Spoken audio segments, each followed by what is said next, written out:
avec Thierry Garrier. Bonjour Thierry. Bonjour Cécile, bonjour Patrick, bonjour à tous. Alors Thierry Garrier, vous revenez dans votre édito politique ce matin sur les suites du voyage d'Emmanuel Macron en Afrique, au Rwanda, voyage emblématique selon vous de la diplomatie post-coloniale du président de la République. Oui, à un an de la présidentielle, ce voyage en Afrique était très important pour le président qui voulait faire de cette visite officielle au Rwanda, un pays avec lequel nous étions fâchés depuis près de 30 ans, l'occasion d'une démonstration éclatante de sa méthode appliquée aux relations que la France doit entretenir, selon lui, avec les anciennes colonies des Européens en Afrique et ailleurs.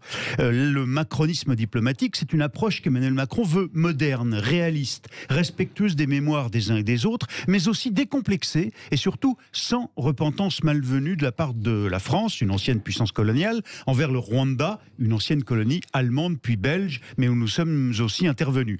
Réaliste, ça signifie que la France veut bien reconnaître ses responsabilités, ne plus dissimuler officiellement, par exemple, ce que beaucoup savaient ici depuis 27 ans sur le génocide rwandais, à savoir que l'Élysée de l'époque a préféré étouffer la responsabilité de certains auteurs du génocide qui nous étaient proches.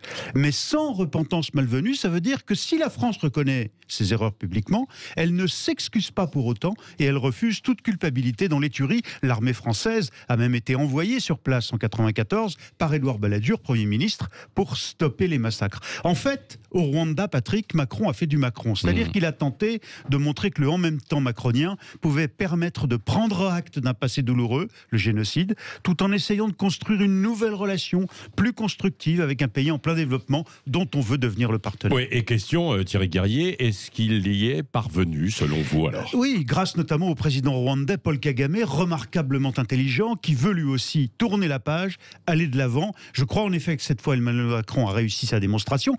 Mais il n'a pas partout le même genre de partenaire. Par exemple, l'Algérie. Le président français bute aujourd'hui sur l'hostilité farouche des autorités algériennes, malgré ses tentatives multiples de réconciliation. Oui. Est-ce qu'il n'y a pas aussi un calcul de politique intérieure ? Évidemment, on est à un an de la présidentielle. En parlant hier dans le JDD d'une démarche de vérité qui doit être fondatrice d'une autre façon de voir le passé, le président s'adresse aussi à tous les électeurs français qui ont des racines en Afrique.